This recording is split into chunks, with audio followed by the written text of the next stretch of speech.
어디까지 얘기했지? 그래서 실제 사례가 중요하다. 아, 실제로 내가 경험이 부족하니까 그 경험을 극대화를 시키려면 실제 사례들이 중요한 거예요.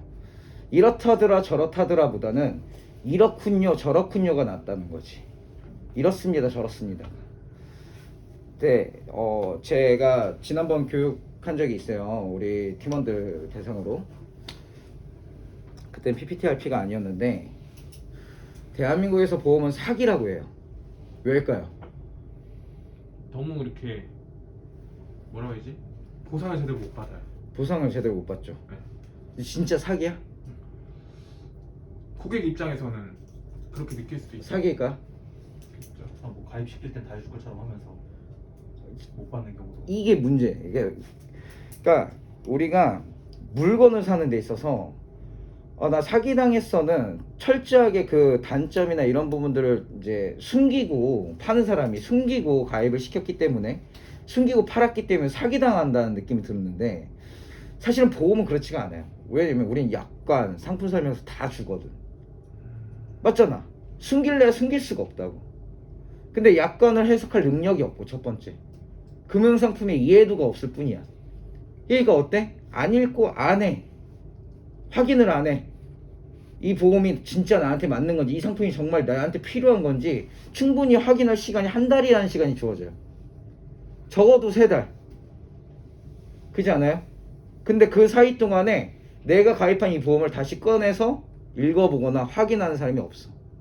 자, 진짜 사기일까요? 자, 그럼 보험사가 당신이 암에 걸렸어, 유방암에 걸렸어. 그러니까 유방암 진단금을 줘야 되잖아. 근데 내가 가입할 때 유방암 진단금은 가입 금액의 10%만 지급되겠다는 약관에 묶여 있어서 10%만 지급했어. 사기인가? 사기인가요? 아니요. 왜 맞게 지급했잖아. 네. 그렇잖아. 근데 고객들은 뭐라고 해? 사기다. 시민의식이 잘못된 거예요. 이거 내가 봤을 때는 그래. 제대로 알려줘야 되는 것도 당연한 거고 제대로 알고 싶어 하는 게 제일 우선이다. 고객은 내 보험 상품이 어떤 건지 제대로 알고 싶어 져야 돼요. 그러면 사기당할 일이 없다라는 거야. 그리고 약관은 누가 만들었어? 보험사놈들이 만들었잖아. 보험사놈들이 지들한테 유리하게 만들었을 거 아니야. 그래서 상법에는 작성자 불이익의 원칙이라는 법이 있습니다. 뭐냐? 작성자가 조금은 불리하게 해석되어야 한다는 뜻이에요. 이게 상법이야. 왜 법이 그게 있겠어? 니들이 만들었으니까 니네가 유리해서는 안 돼 라는 거잖아요. 그쵸? 그래서 같은 내용이 있어도 해석하는 게 고객 입장에서 고객한테 유리하게 해석될 수도 있고 보험회사 입장에서 보험회사가 더 유리하게 해석될 수도 있을 때는 무조건 고객이 유리하게 해석되어야 한다라는 법이에요. 무슨 말인지 이해가 되셨나요? 그래서 약관의 해석 능력이 되게 중요한 겁니다. 물론 고객들한테 약관 읽어보세요 할 수는 없어. 그러면은 내가 이런 얘기를 고객들한테 하는 이유는 뭘까? 자기 보험은 자기도 어느 정도 알고는 있어야 된다. 그렇게 생각해. 그래야 되지 않을까? 지금 딱 고객 입장에서 들었을 때 어땠을 것 같아요? 그럼 약관을 다 읽어볼 수는 없으니까 우리가 대신 더 쉽고 편하게 이해를 시켜주는 거죠. 내가 약관 공부할 것 같았으면 내가 알아서 가입하지. 설계서 만날 이유가 없어요. 아니 그냥 이거예요. 지금 딱 그러니까 이 새끼 좀 달라 보이는데 이거 알려준 거야 지금. 너무 어렵게 해석하지 마. 내가 이 멘트를 왜 했겠어? 이 새끼한테 나에 대한 그러니까 앞에 있는 이놈은 뭔가 좀 다르구나라는 이미지를 심어준 거예요 지금. 여러분들 셀즈맨들이잖아. 물론 진심이 더 들어가 있으면 돼. 진심이 들어가 있으면 이게 더 많이 이 사람 괜찮은 사람이구나라고 느낄 수 있어요. 그래서 서두가 되게 중요한 거예요. 우리나라에서 보면 사기예요? 아닙니다. 자, 그러면 나는 전문가로서 약관사기의 해석 능력을 알고 있고 두 번째 그렇다 보면 뭘 할 수 있어요? 방패를 우린 만들 수 있는 거야. 그쵸?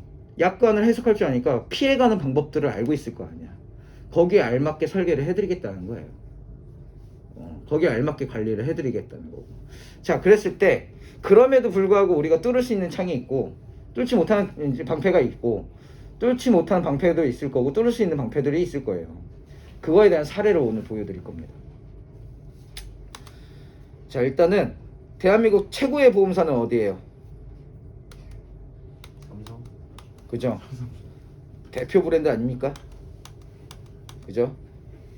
삼성생명 안 본 거죠? 이렇게 써있죠. 한번 눌러볼게요.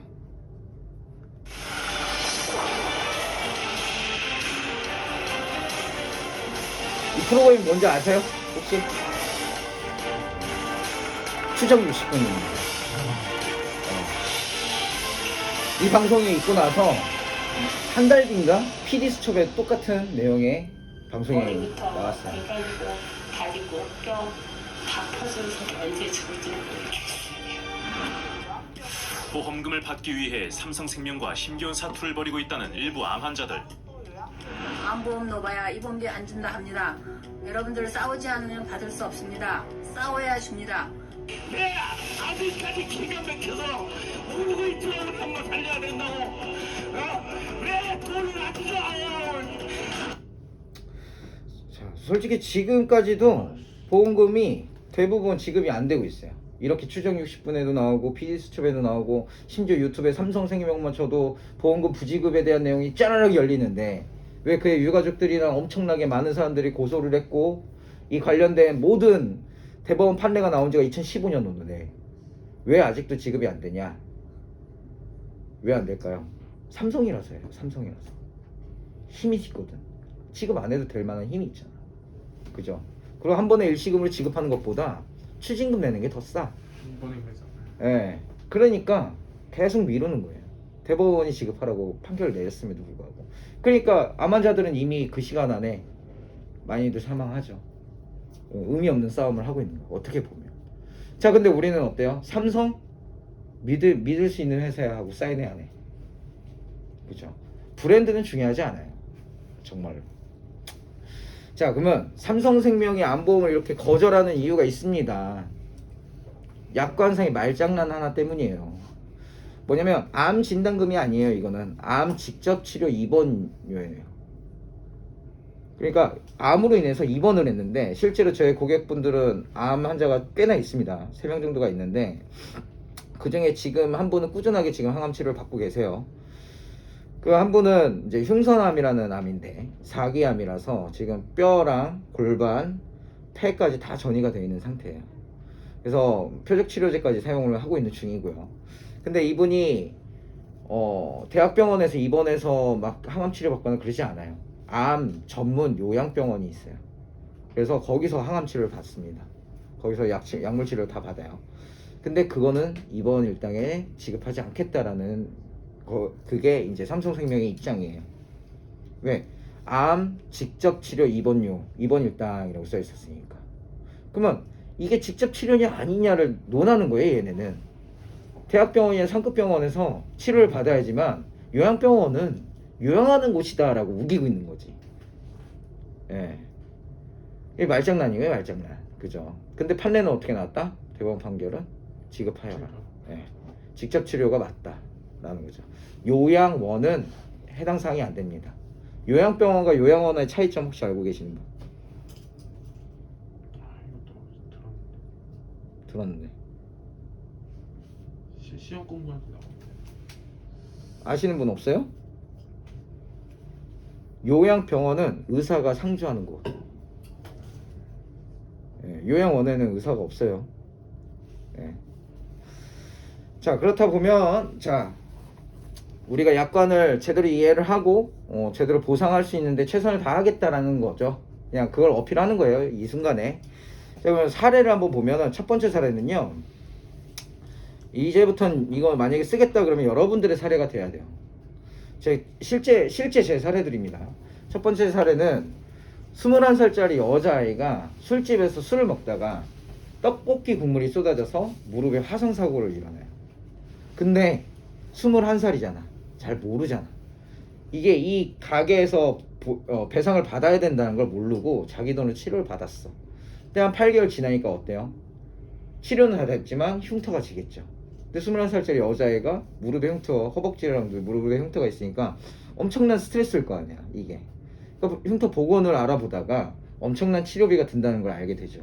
그걸 넋두리처럼 같이 일하는 언니한테 얘기를 한 거예요. 이러했는데 이런 흉터가 나서 지금 걱정이 많다, 돈이 없는데 야 이거 그러면은 이 오빠한테 한번 물어봐 해갖고 저한테 전화가 왔어요. 근데 딱 들었을 때 어때? 이건 그 가게에서 물어줘야 되는 거 아니에요? 그렇지 않아요? 배상해줘야 되는 거 아니야? 그쵸, 배상해줘야 돼요. 근데 8개월이 지났어. CCTV고 아무것도 없어. 그래서 이제 싸움을 하기 시작합니다. 그때부터. 자, 그래서 어디냐? 삼성화재예요. 삼성화재. 거기에 가입되어 있는 보험이. 그 술짝이라는 술집이었는데 내가 사장한테 전화를 했어. 사장님, 그 화상사고 그때 기억하시죠? 그러니까 다 기억한대. 사장님한테 피해가는 거 1도 없으시니까 이거 보험 처리 좀 할 수 있게끔 힘 좀 실어주세요 라고 했어요. 그래서 자기가 최선을 다해서 알아봐 주겠다. 그래서 청구를 했죠. 청구를 하면 어때요? 담당자가 배정이 됩니다. 자동차 사고랑 똑같아요. 담당자 배정이 되면 실사라고 해서 현장 심사를 봐요. 보고 실제로 이 사고가 일어날 수 있는 건지, 누구의 고의성이나 우발적인 상황이 있었는지 논하죠. 근데 그 담당자가 저한테 전화 왔어요. 전화 와서 되게 친절해. 친절한 분들이 나쁜 놈들이에요. 그건 알아두셔야 돼요. 되게 친절해. 사장님 어쩌고 저쩌고 저희가 한 달 안에 빠르게 정리해드리겠습니다. 그런 거야. 정리해드리겠다니까 빨리 왠지 취급할 것 같잖아. 믿으면 안 돼요. 믿으면 안 돼요. 그러고 나서 한 달이 채 가기 전에 그 친구 이름이 서유진이라는 친구인데 전화가 와요. 한 오후 5시쯤인가 전화가 오더니 저 오빠 저 이거 합의 봤어요 그러는 거야. 합의를 봤다고? 왜? 언제요? 어디서요? 누구랑? 그러니까 변호사 1명, 담당자 1명. 그래서 만난 거야. 셋이서 만나서 500만 원에 합의 볼래요? 아니면 저희는 이거 물어줄 수 없습니다. 소장. 변호사가 직접. 저희 삼성화재는 이거를 책임질 의무가 없습니다. 그걸 채무 부존재라고 하거든요. 우리한테 과실이 없다. 우리는 이거를 배상할 책임이 없다라는 조정 신청을 합니다. 이게 소송을 거는 거예요. 민사소송을. 자, 여기서 질문입니다. 삼성화재는 왜 이런 선택을 했을까요? 그게 더 싸게 먹히니까. 그게 되게 간단하지. 그게 더 싸게 먹히니까. 근데 만약에 질 수도 있잖아. 삼성이 질 것 같지 않습니다. 그쵸, 안 져요. 자, 2가지 이유예요. 첫 번째, 이걸 빌미로 합의로 빠른 종결이 가능하고, 2번째, 실제로 소송을 간다 하더라도 실제 배상할 금액보다는 더 저렴하게 보상을 할 수도 있으니까 그 무조건 이득이기 때문에 진행을 하고, 이게 또 삼성화재는 민사소송 법률비용 담보를 업주에게 웬만하면 가입을 다 시킵니다. 삼성화재는. 왜일까요? 이 소송을 대비하기 위해서. 업주 보험에 영업배상 책임 보험 안에 민사소송 법률비용 2천만 원짜리 넣어놔요. 그럼 이런 사고일 때 소송을 해서 지더라도 소송에 들어간 모든 비용이 이 보험에서 해결이 되니까 2천만 원 한도로. 그러니까 나쁠 게 하나도 없는 거지. 그래서 업주를 꼬십니다. 왜? 삼성화재가 소송 걸 수는 없어. 업주가 소송 걸어야 돼. 원고는 무조건. 그러니까 꼬시는 거야. 어차피 이 담보 있으니까 돈 들어갈 거 없다. 소장 우리가 알아서 다 진행할 거다. 근데 얘기는 좀 특이하게 삼성화재가 직접 소송을 겁니다. 한번 볼게요.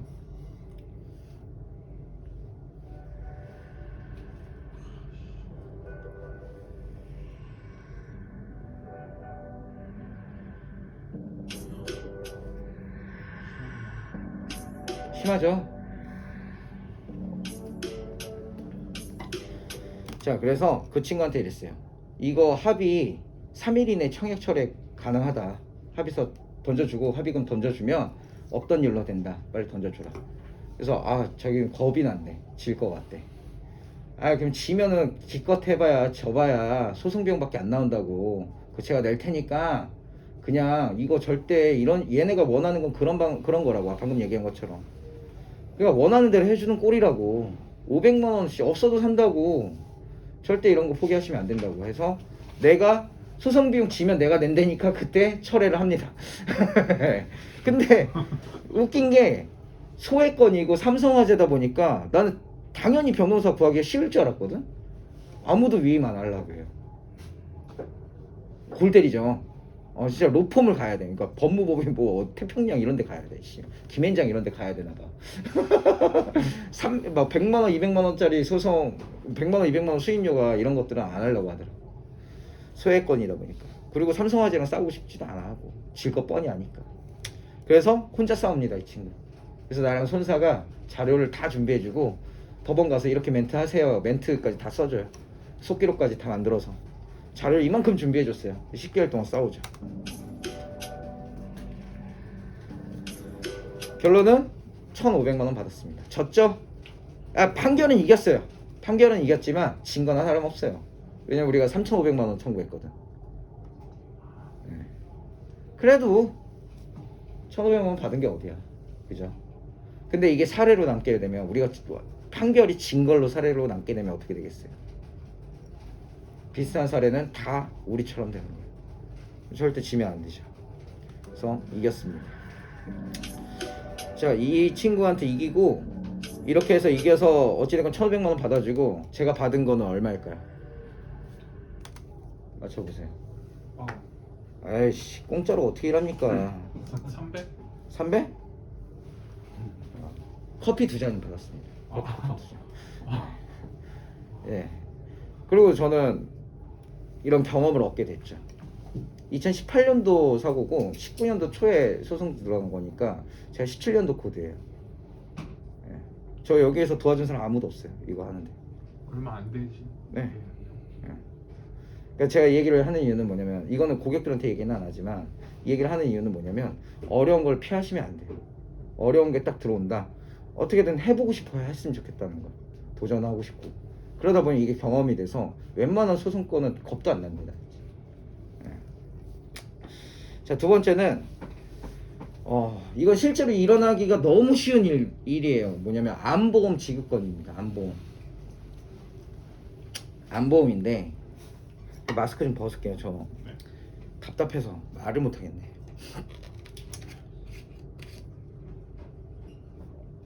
실제 여러분들은 모르겠지만 저희 팀에는 신성철이라는 팀원이 있어요.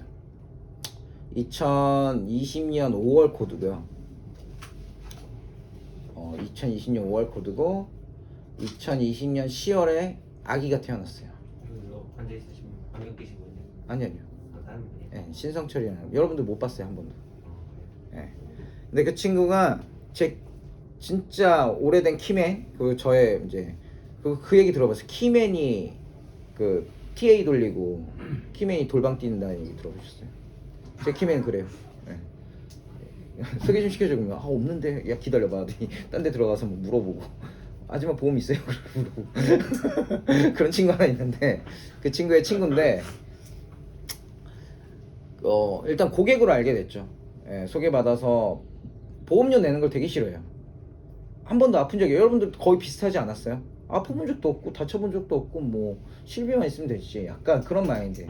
결혼을 해서 그나마 결혼했으니까 한번 점검이나 받아보자 라는 마인드로 2018년도에 제가 소개받아서 이제 가입을 시켜주는데, 솔직히 저는 가입도 안 시켜주려고 했어요. 연락도 안 했어요. 제가 상담하고.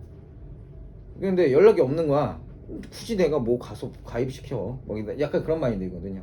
근데 전화가 와서, 아니 왜 연락을 안 주세요? 그러더라고. 아니 연락 그쪽이 주셔야 제가 가입을 시켜드리죠. 그랬거든. 그래서 약간 이제 밀당하다가 가입을 한 게 현대해상 종합실비입니다. 4만원짜리 가입을 했어요. 가입을 하고 그게 2년이 돼서 계속 연락을 하게 되면서 좀 친해졌죠. 많이 친해지고.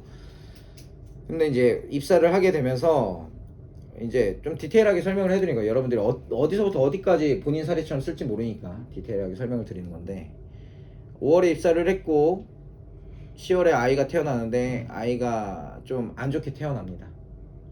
조금 안 좋게 태어나서 2달가량을 회사에 이제 일을 못하게 됐어요. 2달가량. 그래서 아이 케어하느라. 이거 흔들지 마세요. 다리 떨지 마세요. 누군지 몰라도 걸리면. 자, 근데 아이가 태어나서 2달가량 이제 거기에 집중하고 있는데, 이제 아이가 이제 혼자 이제 모유도 먹을 수 있게 됐고, 이제 이유식 이제 분유를 먹을 수 있게 된 거예요. 그래서 병원에서 퇴원을 하게 돼서, 형님 이제 진짜 제대로 열심히 살아야 돼요. 맞잖아. 마음가짐이 완전 달라졌겠죠. 그러고 나서 이제 그 영시티 있었을 때 회사 와갖고 저랑 면담하고 돌아갔습니다. 그날 밤 9시경에 전화가 옵니다. 전화가 와서 본가에 잠깐 들려서 밥을 먹다가 배가 너무 아파서 가까운 건대병원에 왔습니다. 근데 지금 코로나다 보니까 코로나 검사 1차로 해야 되고 검사 결과 나오면 그때 이제 MRI나 뭐 CT를 찍을 것 같아요 라고 하더라고. 그래 그럼 저녁 늦게나 찍겠네. 결과 알려줘. 근데 그래도 의사가 딱 보면 어떤 게 문제인지 알잖아요. 보니까 그러니까 담낭이 좀 부어 있는 것 같다. 담석을 제거해야 될 수도 있다. 일단 MRI 찍어봅시다가 된 거예요. 그러고 나서 다음날 2시에 전화가 옵니다. 전화 오자마자 울기 시작해요. 직감적으로 알았죠. 담낭이 아니구나. 간경화로 인한 간암 2기입니다. 근데 당장 수술을 못 한대요. 간경화가 너무 심해서. 간경화가 어떤 병인지 아세요 혹시? 가만 말라. 예, 간의 기능이 멈추고 이제 굳어지는 겁니다. 그러면 거기 간에 암세포가 발병이 되면 잘라낼 수가 없어요. 잘라냈다가 출혈로 사망할 확률이 되게 높거든. 지혈이 안 돼서. 그러니까 뭘 할 수 있냐? 지금 당장은 일단 간 수치를 최대한 낮추고 간 기능을 어느 정도 살려놔야 돼요. 그리고 나서 고주파 시술인가 뭐 있어요. 그게 뭐냐면 암세포 주변을 이렇게 경계선을 그어요. 그래야 얘네가 전이가 안 되거나 증식이 안 되게끔 막으려고. 그 정도밖에 할 수 있는 게 없대요. 근데 그것조차도 개복을 할 수가 없는 상황인 거야 지금. 굉장히 안 좋아진 거죠. 간이 그래요 원래. 갑자기 안 좋아집니다. 원래는 계속 안 좋지. 근데 그 한 번에 티가 나는 거지. 이제 갈 때까지 가야. 자 그래서 이제 막 며칠 울다가 걱정하지 말아라. 2.5cm밖에 안 되는데 떼면 끝이다. 일단 치료에 전념해라 했는데 일단은 일은 이제 못하게 됐잖아요. 예. 그래서 일단 보험금이나 청구를 하자. 그래서 현대해상, ABL, 흥국이 얘가 진짜 대박인 게 유해를 가입했는데 납입면제를 넣어놨어요. 2달밖에 안 냈는데 납입면제 받아갖고 보험사가 대신 내주고 있어 지금. 유해를.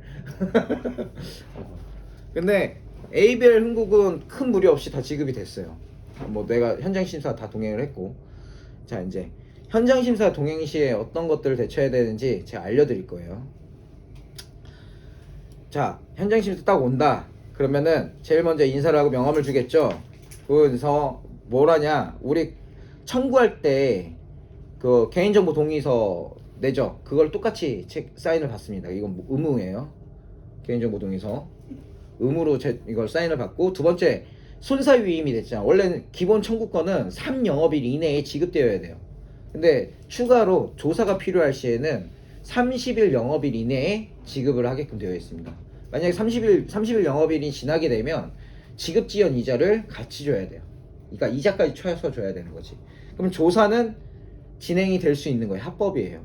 자, 조사가 진행할 때 이걸 동의를 안 하게 되면 보험금 지급을 거절할 수도 있습니다. 이건 법으로 거절 가능해요. 우리가 손사 진행 안 하겠다 하면, 그러니까 진행을 할 수 있게끔 조사에는 응해야 된다. 조사에는 무조건 응해하셔야 돼요. 자, 그러면은 이제 본격적인 이제 조사가 진행이 될 때 제일 먼저 쓰는 게 있습니다. 그게 문답서라는 걸 써요.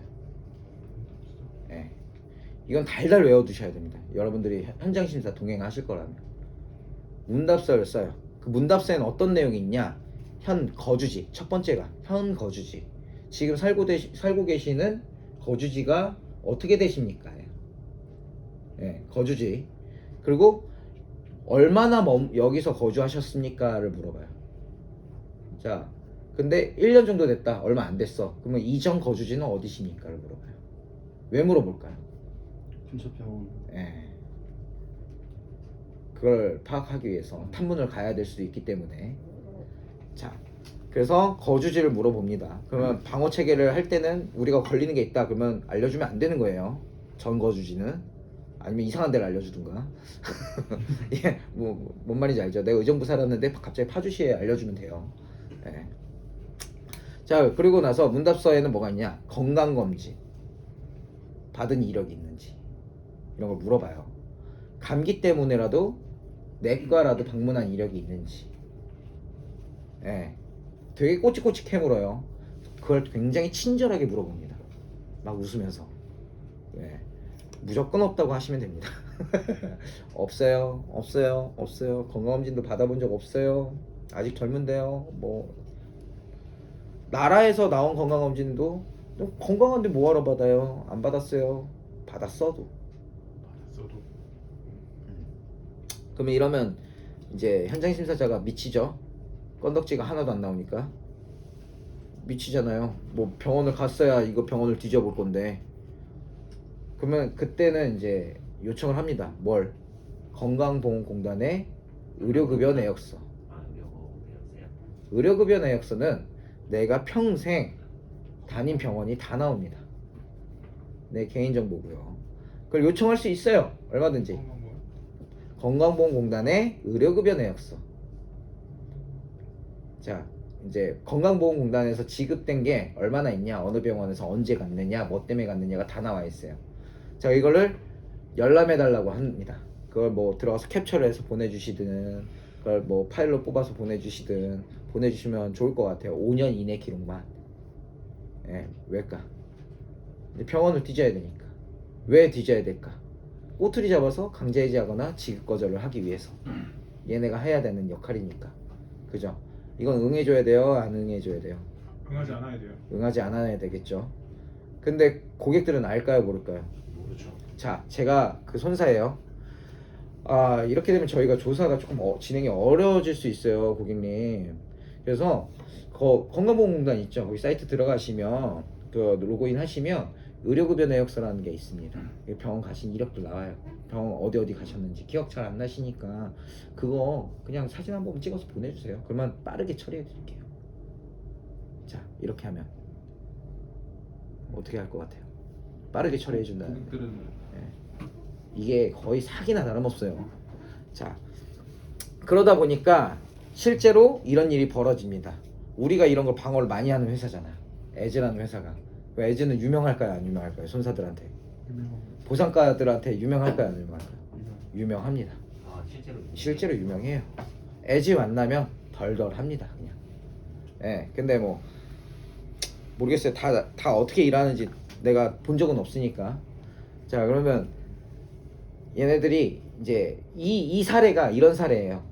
에지 고객이네, 암이네.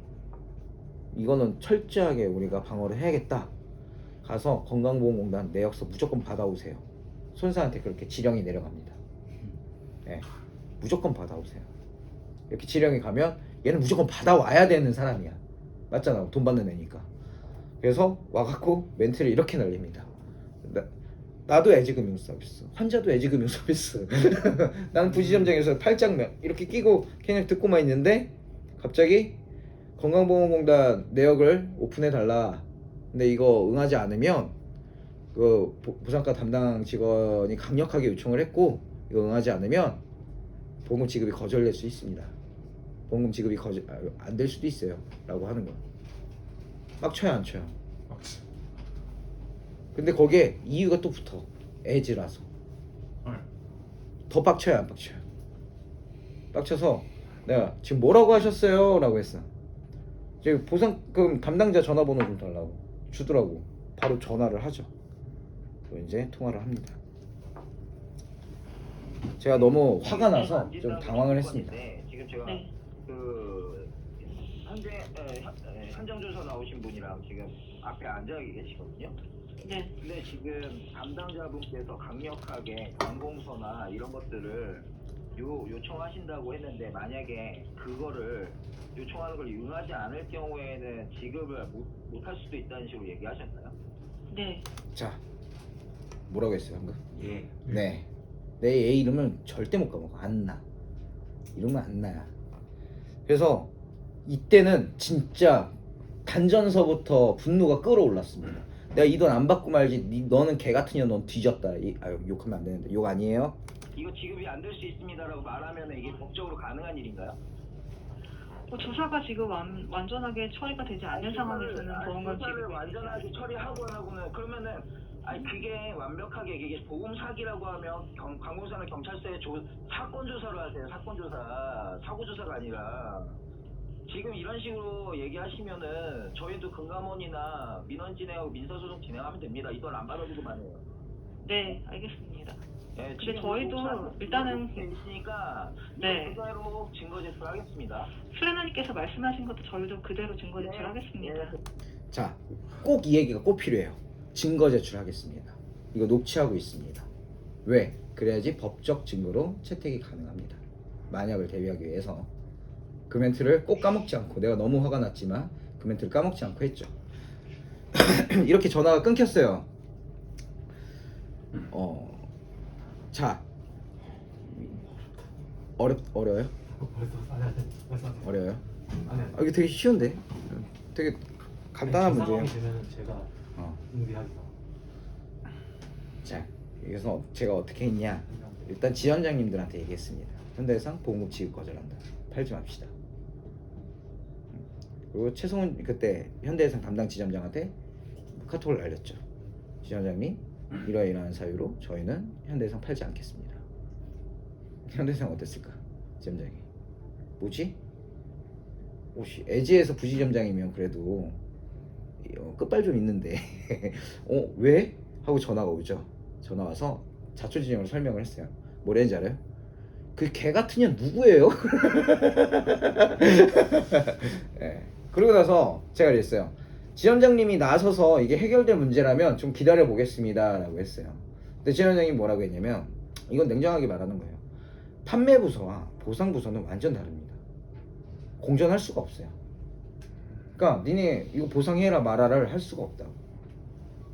근데 나름 이렇게 지역단을 관리하는 지점장 정도면 나름 임원이에요, 현대해상 내에서도. 그래서 이제 어떻게 해서 또 그 팀장한테 이 얘기가 전달이 됐습니다. 그래서 한 10분 뒤에 팀장한테 전화가 와요. 받았어요. 모르는 번호니까 받았더니 팀장이래. 자기가 관리하고 있는. 아 그래요? 어쩌라고요? 그랬어요. 팀장인데 어쩌라고요? 전 부지점장입니다. 그랬어요. 그러고 나서 일단 진정하시고요. 어떻게 된 건지 좀 알려달라 그러는 거예요. 그래서 내가 얘기했어요. 뭐냐면 개인정보를 요청할 수 있다. 요청할 수 있어요. 요청할 수 있는데 이걸 응하지 않는다고 해서 보험금 지급을 거절하겠다는 거는 협박이다. 법적으로 그 어떤 법에도 약관상에도 그런 내용은 없다. 약관상에 어떻게 명시되어 있냐면요. 혹시 아는 분 있나요? 여기서 약관에 어떻게 명시되어 있는지. 관공서나 건강보험공단 이런 의무 기록들을 요청할 수 있습니다. 이걸 거절할 시에는 지급 지연 이자가 발생되지 않습니다 라고 써있어요. 무슨 소리예요? 이자는 주지 않겠다. 이자만 주지 않겠다. 보험금 줘야 된다 라는 뜻이에요. 그러니까 3천만 원이면 3천만 원은 줘야 된다는 소리야. 그 이자는 안 줘도 되니까. 그럼 거절해도 된다는 소리잖아. 그죠? 그리고 금감원 지침사항에는 현장 심사 시 이런 내용이 있어요. 관련 법규 내용을 사전 고지를 해줘야 됩니다. 뭐 예를 들면 보험업법 제86조에 의거해서 관공서나 건강보험공단 개인정보를 우리는 요청할 수 있습니다. 건강보험공단을 열람을 요청을 드렸지만 요청에 응하지 않으실 경우에는 보험금 지급지연 이자를 받을 수 없습니다. 응하실 건가요? 이렇게 안내를 해야 되는 게 맞습니다. 그러면 사전 고지가 전혀 없었죠. 관련 법규 내용을 알려주지 않았죠. 알려주지 않고 마치 이거를 꼭 응해야지만 지급이 된다라는 식의 언행을 했잖아요. 완전 불법입니다. 그래서 팀장한테 그대로 지금처럼 얘기했죠. 얘기하니까 뭐라고 했을까요? 정말 죄송합니다. 다 제 불찰입니다. 그래서 제가 뭐라고 했냐면, 환자분하고 저에게 그 담당자가 진심 어린 사과를 하면 제가 다시 한번 고려해 보겠습니다 라고 했어요. 그러고 나서 바로 그 성철이한테 전화가 와서 둘이 통화를 하더라고요. 그 안나라는 사람이. 그래서 저한테 전화 오겠죠. 바로 끊자마자 전화 오더라고. 안 받습니다. 막 하루 정도는 그래도 소가리는 해야 될 거 아니야. 날 건드렸으니까. 그러고 나서 다음날 아침에 받았어요. 네, 여보세요? 네. 사장님한테는 제가 말씀드렸거든요. 근데 다시 또 이제 사장님한테도 말씀드려야 될 것 같아서 전화 드렸고요. 그 저희 뭐 현장 심사자라 말씀하시는 도중에 그 좀 말씀을 잘못 드렸던 부분이 있는 것 같아서 제가 사과드릴게요. 현장 심사자가 자, 진심 어린 사과인가요? 사실은 40분 동안 제가 설교합니다. 지치게. 제가 설교 하나는 끝장나게 할 수 있거든. 근데 편집한 네, 거예요. 뭐 애즈부 말씀드리면서 협조 요청을 구한 걸로 들었는데 꼭 그래서 그런 건 아니고요. 갑자기 나한테 어제 저도 사장님이래. 좀 사장님이랑 통화하면서 전화를 갑작스럽게 받고 그러다 보니까 내가 좀 그랬던 것 같아요. 얼마나 쪽팔릴까. 지점장님부터 시작해서 저희 네. 회사 본사 팀장님들까지 다 연락해갖고 이 상황이 이렇게 됐다, 애지를 저격했다라고 이런 얘기가 오고 가지 않았다라면 지금 저한테 네. 전화 주셨을까요? 저희 회사가 아니었다고. 그리고 제일 중요한 거는 고객이 일반인이에요. 무지하신 분이에요. 만약에 네. 안 된다고 이거 뭐 진짜 창상봉합술 이런 거 아니잖아요. 네. 네, 안 된다고 그러잖아요. 누구한테는 무슨 보조해주라고 무슨 값이잖아요. 네. 근데 이걸 이렇게 협박식으로 무언가를 이제 요청을 한다는 게 네. 개인정보법 외에서 쌍다운 가장 강력하게 바라보는 정보인데 그거를 아무렇지도 않게 협박식으로 이렇게 요청한다는 게 이게 제대로 된 현장 조사인가요?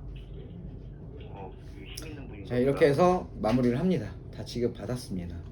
사과까지 다 받고요. 근데 이런 경우도 있죠. 뭐냐? 걸렸을 경우. 그러니까 그 우리가 잘못했을 경우. 그땐 또 어떻게 대처를 할 거냐? 그게 중요하지 않겠습니까? 아무리 방어를 해도 걸릴 수도 있어요. 뭐 알리는 뭐 고지사항을 알리지 않고 가입했다는 거를. 그랬을 때 대처하는 방법이 또 있습니다. 제가 이제 사례를 좀 말씀드리자면 2018년 4월에 보험 계약을 하셨고요. 이제 재외동포예요. F4 비자.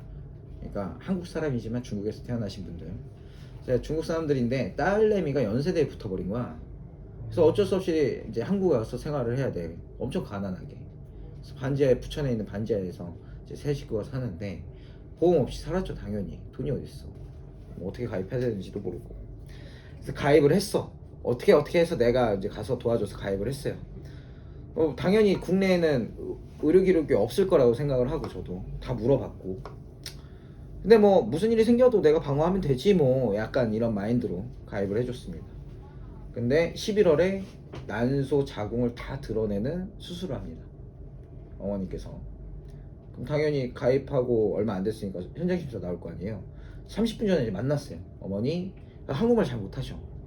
그러니까 얼마나 내가 알려주겠어. 어머니 절대 뭐 이런 거 얘기하지 마시고 저런 거 얘기하지 마시고 저런 거 얘기하지 마세요 라고 했어요.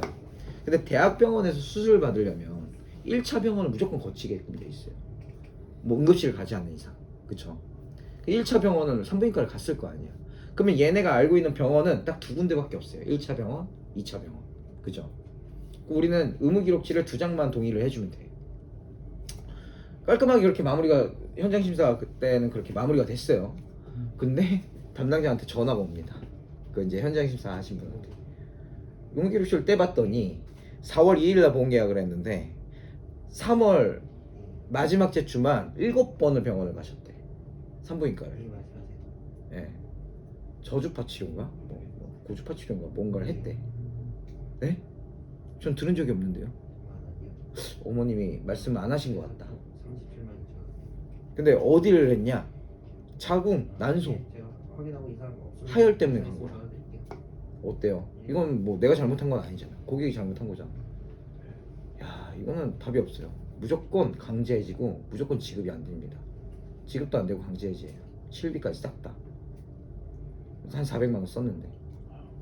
외국인이고 그렇게 가난하게 힘들게 사는데 400만 원 엄청 큰 돈이거든요. 그것도 지 친척인가 누구한테 카드 빌려서 계산을 하고 이거 받으면 주겠다 약속을 해놓은 상태인 거야. 근데 조사했는데 이런 상황이 생겼어. 이거 어떻게 했을까요? 제가 여러분들이라면 어떻게 하실 거예요? 카드를 빌려서 했는데도 다 그게 카드랑 뭔 상관이야? 그건 전혀 상관이 없지. 막을 방법이 없어요 이건 진짜로. 너무 안타깝잖아. 근데 화가 나는 거야. 왜 얘기를 안 한 거야?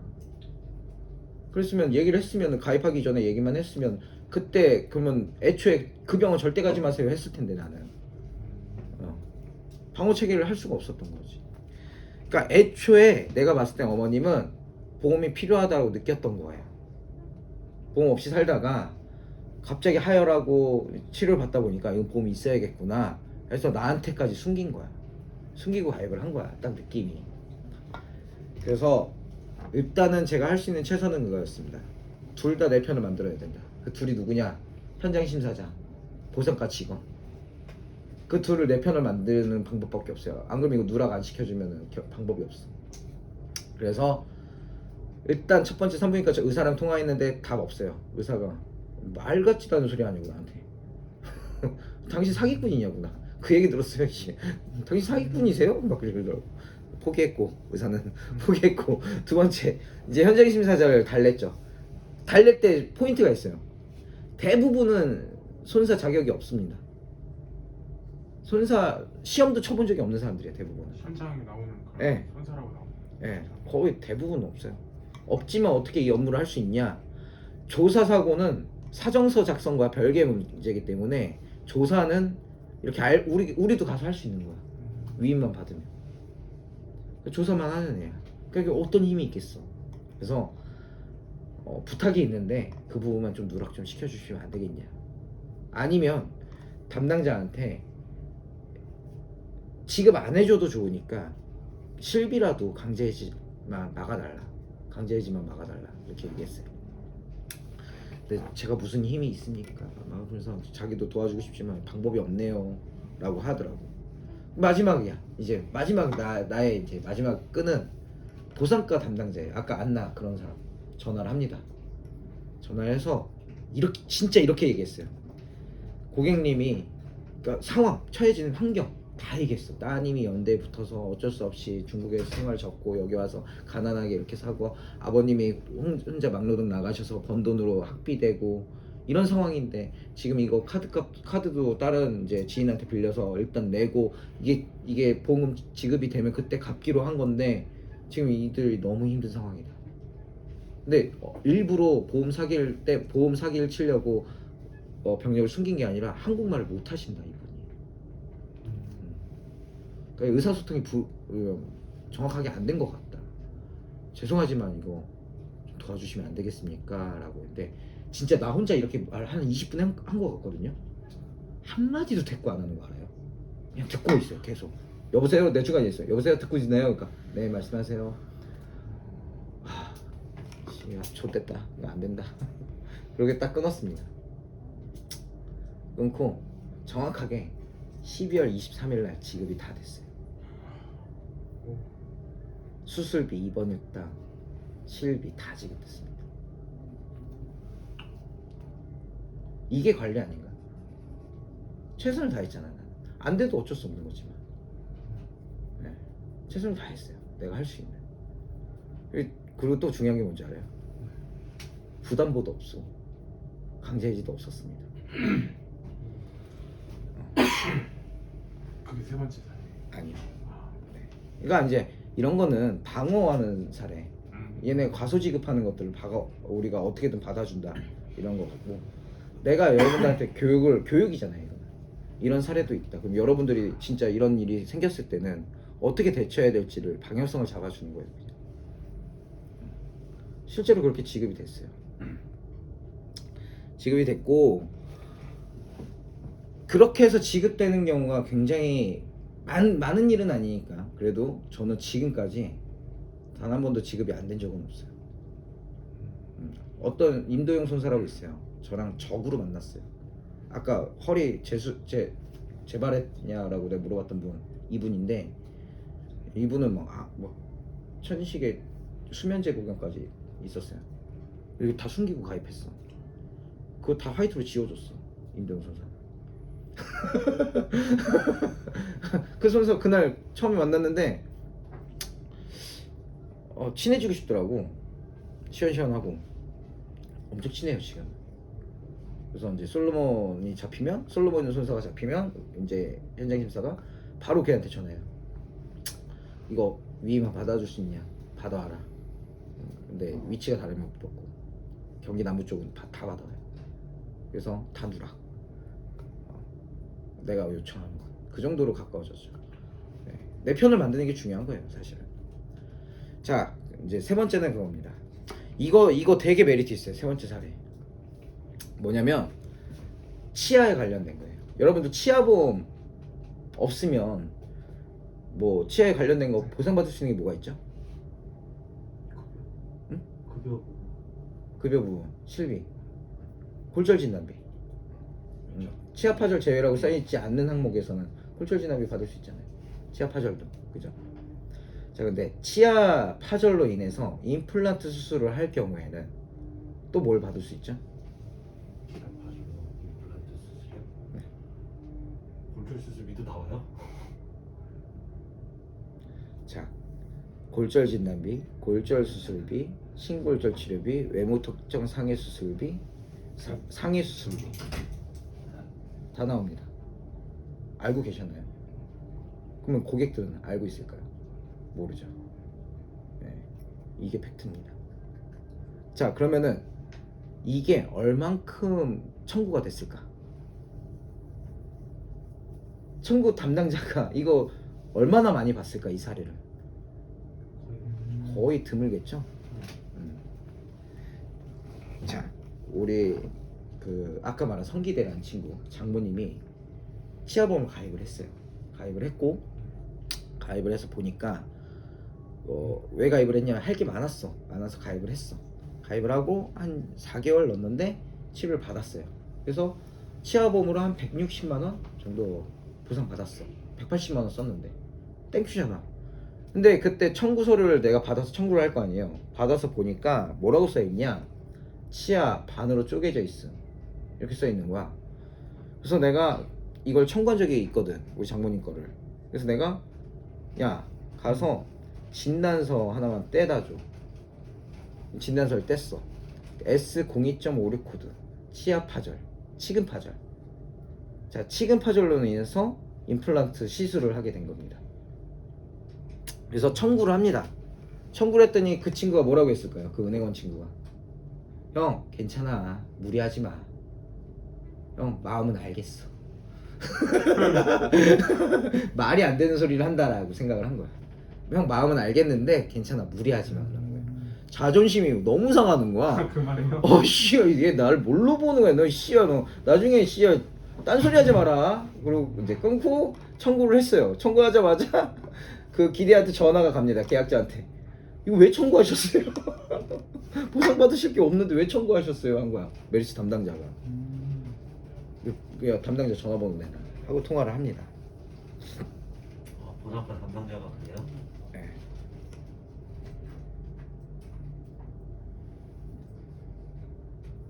아, 이거 녹취. 이거 지금 치아 파절로 진단서 보내드렸는데 수술 임플란트 시술을 했다라는 거에서라. 네, 근데 이게 상해로 보기 어려워서 지급이 안 된다고 연락을 받았대요. 상해 코드를 받아내는 상해로 보기 어렵다는 게 무슨 말일까요? 이게 파절 자체가 그냥 이빨이 썩어서 깨진 것도 다 X로 나오시거든요. 그러면은 충치가 없었다라는 의사소견을 받아오면요?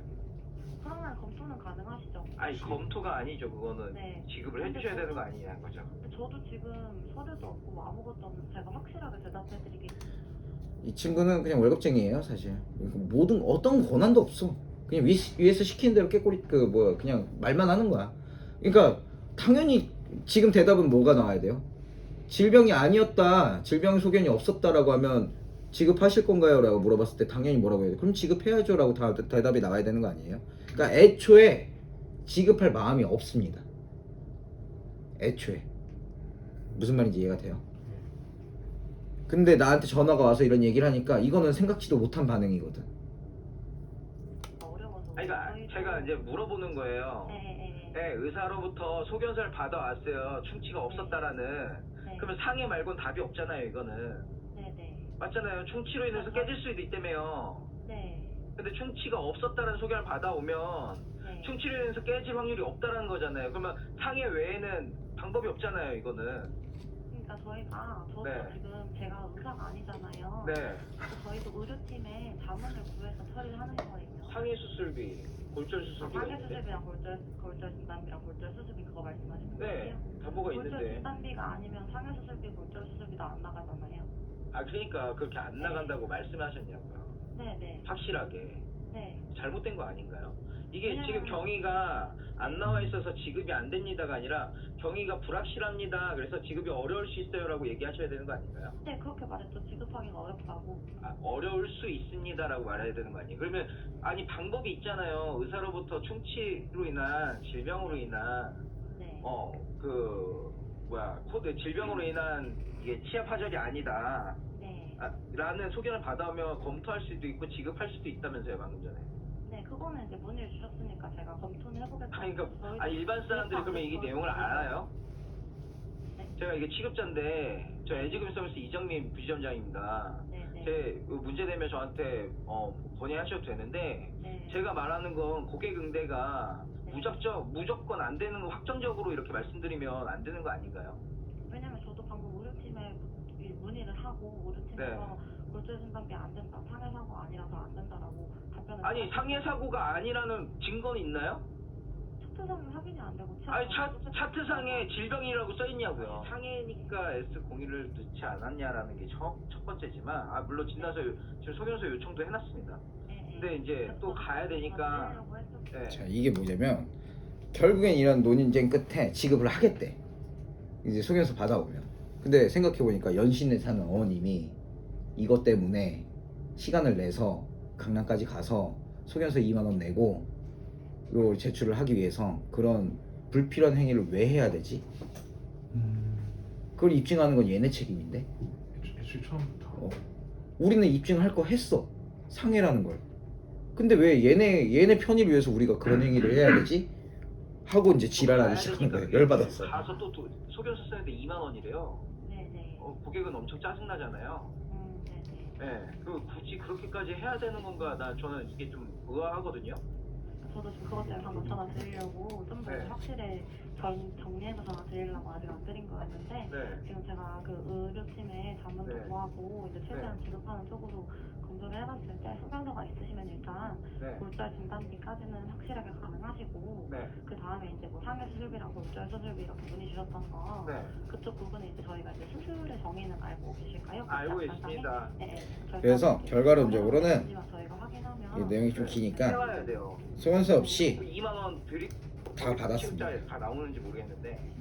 제가 좀 피곤하게 이거 만드는 만약에 스타일이거든요. 별다른 특이사항 없는데 지급 지원하시거나 그러면 민원 될 것 나올 때까지 얘기를 하는 편이라. 그리고 네. 소견서 없이도 가능한지 제가 한 번만 더 검토하고 바로 네네. 연락드릴게요. 네네, 알겠습니다. 원래 이 연락이 3시간짜리 예. 전화한 거예요. 아니 처음에 청구하고 3시간 뒤에 지급이 된 거예요. 그 사이에 이제 전화가 갔고 그 사이에 내가 이 얘기를 들었고 이동하면서 계속 통화한 거야. 바로 지급이 됐죠. 결국에는 사기가 맞습니다. 보험.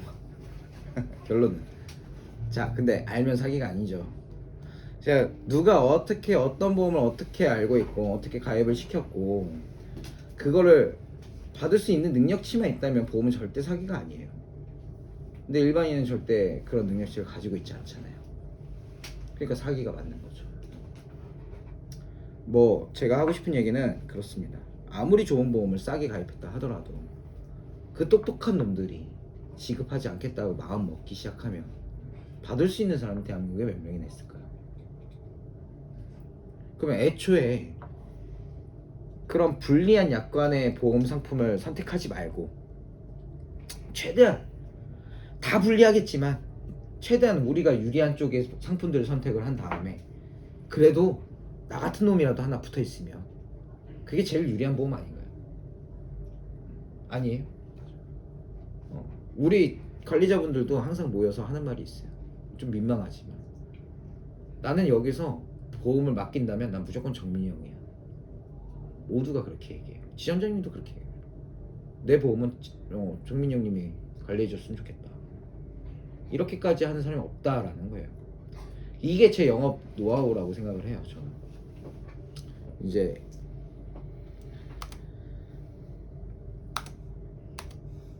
제가 항상 하는 말이에요. 10,000원짜리 보험을 가입을 하든 100,000원짜리 보험을 가입을 하든 어찌됐건 돈이 나와야 보험이 나요. 돈이 안 나오면 이건 보험이 아니다.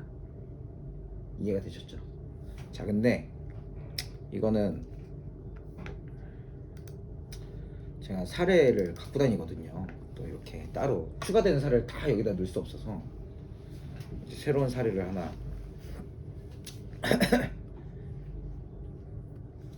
자, 기고객의 처남이시고요. 자, 머리를 이렇게 심하게 다쳤어요. 예, 한 달 동안 치료를 받았고 입원을 했습니다. 자, 근데 문제는 이렇게 다친 이후에요. 싸웠습니다. 누구랑? 자기가 일하는 회사 대표랑 맞짱을 떴죠. 술 먹고. 근데 왜 싸웠는지 기억은 안 난대. 예, 그리고 구급차에 실려왔어요. 의식 잃고 피 흘리고 쓰러지니까. 실려와서 초진기록지를 이렇게 봅니다. 뭐라고 써있어요? 119 대원 진술상 타인과 싸우다가 계단 10여 개에서 굴러서 수상하. 자, 싸움이 이 사고의 원인이 됐죠. 자, 우리 RP 배웠잖아. 싸움은 상해로 인정이 돼야 한대요. 안 돼요. 근데 잘못 알고 계신 거예요. 인정이 됩니다, 사실은. 어떻게 싸우느냐. 일방적으로 맞으면 당연히 인정이 되겠죠. 아, 자기가 안 때리고. 일방적으로 맞았잖아. 이 사람은 때렸는지 맞았는지 어떻게 알아? 확인이 안 되지. 대부분 인정이 돼야 되는 게 맞아요. 근데 상해긴 상해인데 실비 지급이 될 이유가 없습니다. 면책이에요, 무조건. 왜? 이건 배상 책임이거든. 이거에 대한 책임 누가 갖고 있어? 가해자. 그래. 인간병으로 맞았다. 누군가 가해자가 있잖아. 이렇게 다치게 한 사람이 있잖아. 이걸 왜 보험회사에서 지급을 해줘야 돼? 자동차 사고도 마찬가지예요. 그쵸? 배상 책임으로 가는 거지 실손보상으로 가는 게 아닙니다. 이게 팩트예요. 면책이 되는 이유는. 물론 그런 이유들도 있어요. 싸움이란 면책, 위험한 행동, 우연성에서 이건 사망사고일 때 가장 많이 논쟁을 하는 거고, 예, 이런 일반적인 상황일 땐 대부분이 싸움은 배상 책임이기 때문에 실비에서 적용이 되면 안 됩니다. 산재 처리도 마찬가지. 산재되는 부분을 실비로는 당연히 중복으로 안 되게끔 실손 보상이니까. 그래서 상대방이 보상을 해줘야 돼요. 실비 처리가 안 되죠. 근데 이제 이분은 생보사도 가입돼 있고 실비도 가입돼 있고 손보사도 가입돼 있는데 그러면 손보사 지급 안 될 거라고 뻔히 보이고 생보사는 지급이 될까요? 되지 않아요? 뭘로? 안 해주는 거 안 해주는 거 같은데. 상해 수술. 건덕지가. 중수술비 지급돼야 되잖아 원래. 그죠? 입원 일당 지급되고 입원 일당 지급됩니다. 중수술비 지급이 안 됩니다.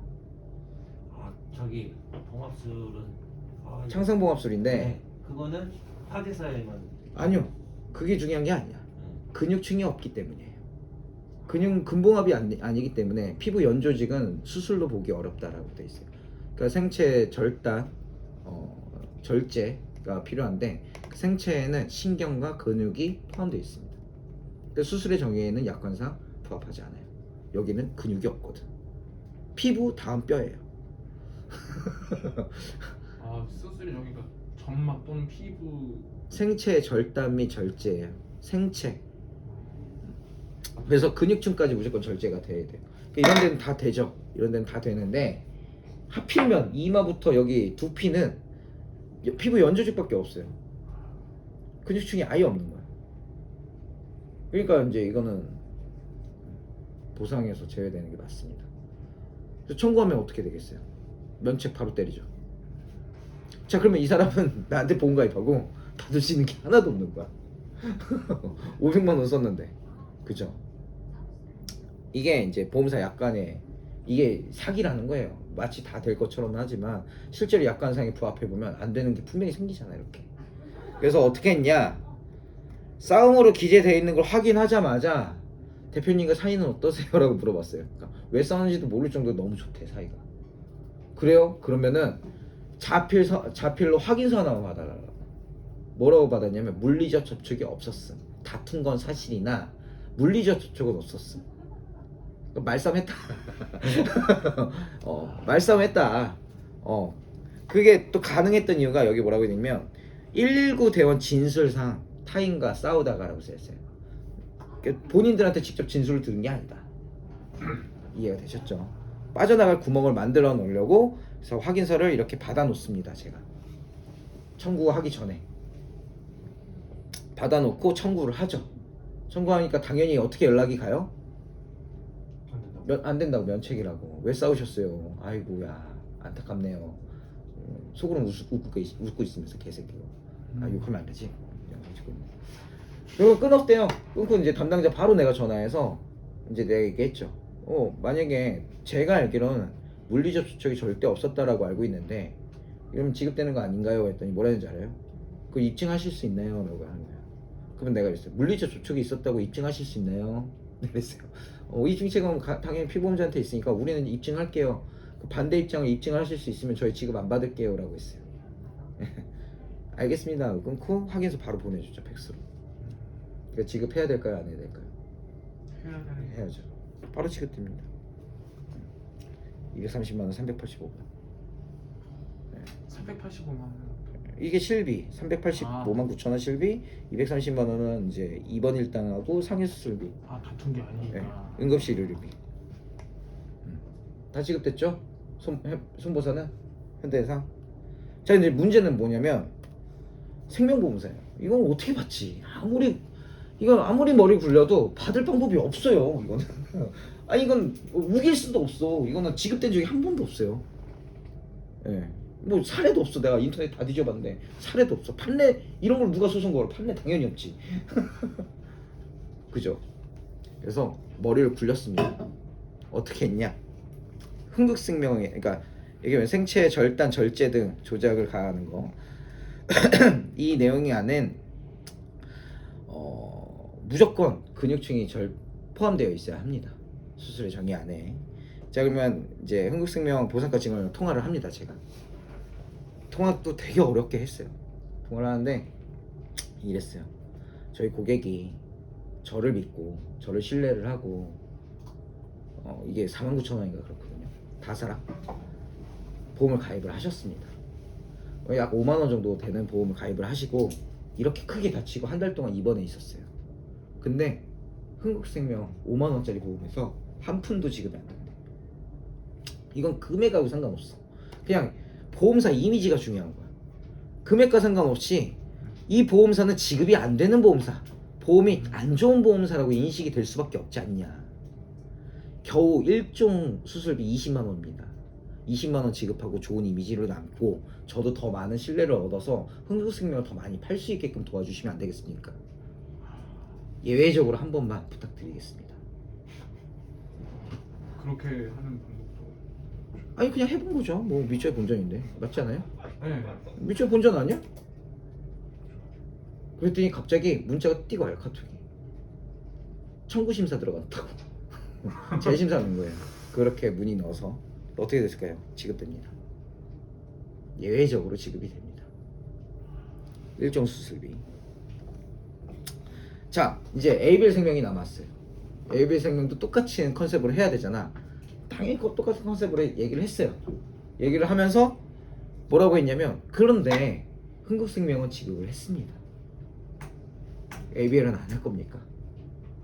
흥국생명이 지급을 했다고요? 다 지급됩니다. 네. 외모골절, 이제 골절 수술비, 이제 종수술비, 입원 일당 다 지급이 됐습니다. 어때요?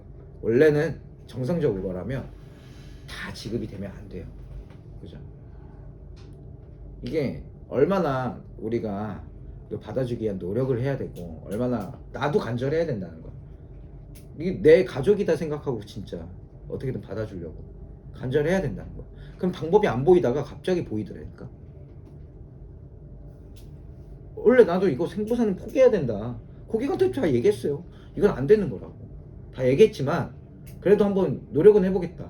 기대는 하지 마세요. 기대 안 했겠지. 지금 고객도 어찌됐건 현대해상에서 보상 받았으니까 기대 안 했겠지. 기대 안 했는데 딱 입금 대박 어떨 것 같아? 너무 좋죠.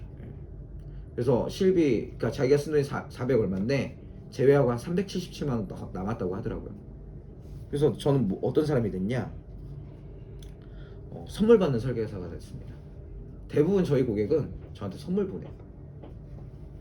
선물 받는 설계사 흔한가요? 선물 주는 설계사 흔한가요? 네, 저는 받습니다. 안 줘요. 네. 근데 이분이 한참 전에 저 통해서 신당 베스트 의료원에서 건강검진 예약을 해놨었어요. 그래서 건강검진을 얼마 뒤에 받고 옵니다. 용종 제거를 했대. 얼마 받았을까? 용종 제거하고 200? 225만 원. 많이 받으셨네. 많이 받았죠. 225만 원 받았습니다. 자, 그러면 이 사람 85년생이거든요. 한 달 보험료 얼마 낼 것 같아요? 일반 고객들이 생각했을 때 이렇게 보상받는데 20? 30? 192,258원 냅니다. 자, 근데 문제는 뭐냐면 이 사람이 암에 걸렸나요 지금? 아니죠. 암보험 지급된 것도 아니고 그냥 상해 사고, 용종 제거 이 두 가지만 받은 건데, 여기 보시면 후유장이 2억 4천, 암진단금 1억 1천, 소외감 3천, 뭐 혈관 질환 3천, 5,500 다 들어가 있습니다. 하루 입원 일당 6만 원씩 들어가 있어요. 근데 얼마라고? 192,000. 8월년생 남자가. 비싼 건가요? 엄청 싸.